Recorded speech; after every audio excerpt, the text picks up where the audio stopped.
India की economy fast grow कर रही है। जीडीपी 3.7 ट्रिलियन डॉलर्स क्रॉस कर चुका है और प्रोजेक्शंस के हिसाब से 2030 तक हम दुनिया की थर्ड लार्जेस्ट इकोनॉमी बन सकते हैं। इंफ्रा, कंजम्पशन, कॉर्पोरेट्स सभी लेवल्स पर ग्रोथ देखने को मिल रही है और जब इकोनॉमी ग्रो करती है तो उसका रिफ्लेक्शन कैपिटल मार्केट्स में दिखने लगता है। इसी अलाइनमेंट का एक लॉन्ग टर्म रिफ्लेक्शन है निफ्टी 50 इंडेक्स। ये सिर्फ 50 कंपनीज का इंडेक्स है, लेकिन ये अकेला ही एनएसई के टोटल लिस्टेड मार्केट कैप का लगभग 45% कवर करता है। मतलब निफ्टी 50 के थ्रू आपको इकोनॉमी के कोर ग्रोथ एरियाज का एक्सपोजर मिलता है एक सिंप्लीफाइड स्ट्रक्चर में। निफ्टी 50 ने हिस्टोरिकली ओवर 12% एनुअलाइज्ड रिटर्न्स दिए हैं। इंटरेस्टिंगली इंडिया की largest listed companies global scale पे अभी भी रिलेटिवली छोटी हैं। 2024 के फॉर्च्यून ग्लोबल 500 लिस्ट में सिर्फ 9 इंडियन फर्म्स थी। मतलब डेवलप्ड मार्केट्स के कंपैरिजन में Indian blue chip firms still have headroom to scale. अगर आप निफ्टी 50 की कंपनीज की क्वालिटी देखें तो return on equity and return on capital दोनों मैट्रिक्स में 4 इयर्स का अपवर्ड ट्रेंड देखा जा सकता है। ये सजेस्ट करता है कि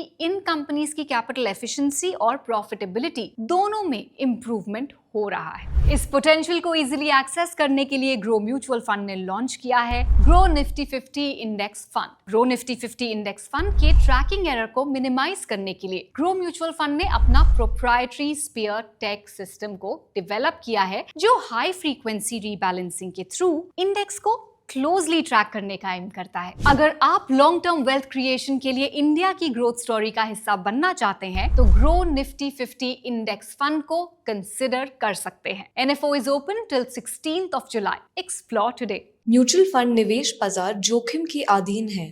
योजना संबंधी सभी दस्तावेजों को ध्यान से पढ़ें। Mutual fund investments are subject to market risks.